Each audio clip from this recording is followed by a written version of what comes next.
नमस्कार, स्वागत है आपका अपनों के साथ अपनों की बात।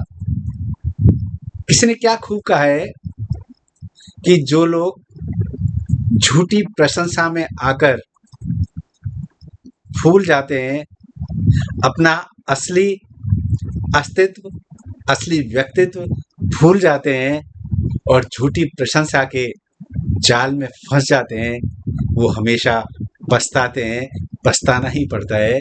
इसलिए झूठी प्रशंसा से हमेशा बचें और प्रशंसा करने वाले व्यक्ति को भी एक बार गौर से, ध्यान से उसके ऊपर भी, उसके व्यक्तित्व को भी, उसके प्रशंसा में, उस झूठी प्रशंसा में छुपे हुए स्वार्थ, लोभ, लालच, कपट को भी समझना चाहिए। इसलिए समझदार व्यक्ति, बुद्धिमान व्यक्ति जल्दी से किसी की तारीफ और प्रशंसा में फूलते नहीं हैं और हमेशा उस प्रशंसा को सामान्य सा समझकर मुस्कुरा कर रह जाते हैं। एक जंगल में एक कौवा रहता था और कौवा अपनी कर्कश आवाज में जोर-जोर से गाता रहता था। सभी जानवर से बहुत परेशान थे, लेकिन कौवा सोचता था कि मैं बहुत अच्छा गाता हूँ। एक दिन कौवे को एक रोटी मिल गई और इस रोटी को लेकर वो अपने पेड़ को ऊपर जाकर बैठ गया। वहीं से एक लोमड़ी गुजर रही थी। उसने ऊपर देखा कि कौवे की चोंच में एक रोटी है। लोमड़ी को बहुत जोर से भूख लगी थी।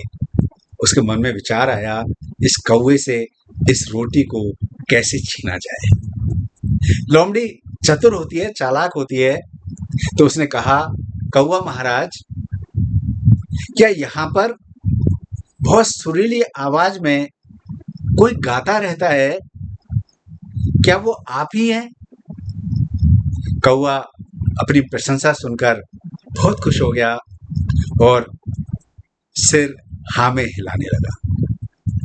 लोमड़ी बोली, कौवा महाराज, ये मैं कैसे मान लूं कि वो गाना आप ही गाते थे, क्योंकि मुझे जब तक आप गा के नहीं बताएंगे तो मैं इसको कैसे मान लूं, एक्सेप्ट कर लूं कि वो गाना आप ही गाते थे, इतनी सुरीली आवाज में आप गाते हो।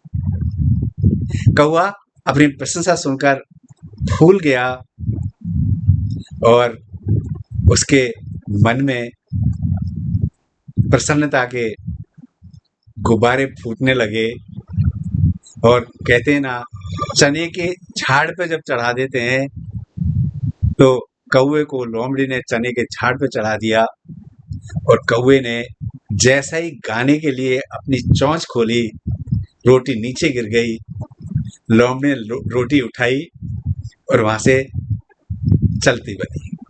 कौवा ये सब देखता रह गया।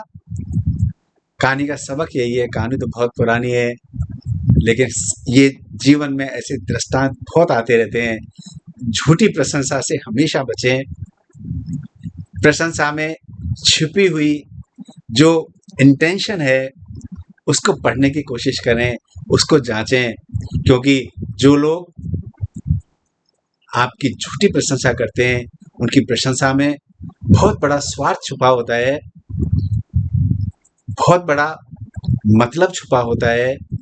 वो आपको सिर्फ यूज करते हैं और यूज करके चलते बनते हैं और हम उस झूठी प्रशंसा में आकर सिर्फ हाथ मलते रह जाते हैं। इसलिए हमेशा प्रशंसा दूसरों की भी करें तो रियलिस्टिक करें, ऐसी प्रशंसा ना करें जो जिसमें झूठ लिपटा हो, स्वार्थ लिपटा हो।